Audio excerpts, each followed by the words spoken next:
Hello everyone, আমি মৌসুমি চলে এসেছি আবারও একটা সুন্দর মিষ্টি মিষ্টি রেসিপি নিয়ে। আজকে করেছি খেজুরি মিষ্টি।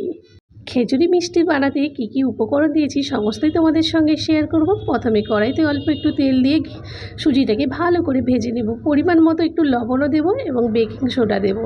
সুজিটা একটু ভাজা ভাজা হলেই পরিমাণ মতো জল দিয়ে ভালো করে এপিট ওপিট নাড়াচাড়া করতে থাকবো। তারপরে গোলাটাকে একটু শক্ত করে সুন্দর করে প্লেটের মধ্যে নামিয়ে নেব। সুজির গোলাটাকে যত ভালো করে মিক্স করবে খেজুরি মিষ্টিটা কিন্তু তত তুলতুলে নরম হবে। তারপরে হাতের সাহায্যে এরকম সাইজ করে ছোট ছোট করে খেজুরের মতো করে কেটে নিতে হবে। আর একটা কড়াইতে অল্প পরিমাণ জল দিয়ে জলটা গরম হলে পরিমাণ মতো চিনি দিয়ে একটা শিরা বানিয়ে নেব। আর এই শিরার সঙ্গে দেবো 3-4টে এলাচ, যাতে স্মেলটা খুব ভালো আসে, টেস্টি হয়।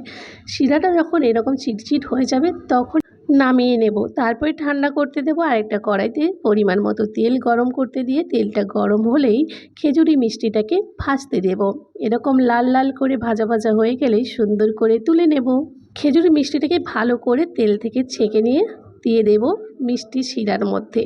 এই শিরার মধ্যে কিছুক্ষণ রেখে নাড়াচাড়া করব। কিছুক্ষণ পরে পরিবেশন করব। কি জিভে জল আসলো তো, হয়েছিল ফাটাফাটি।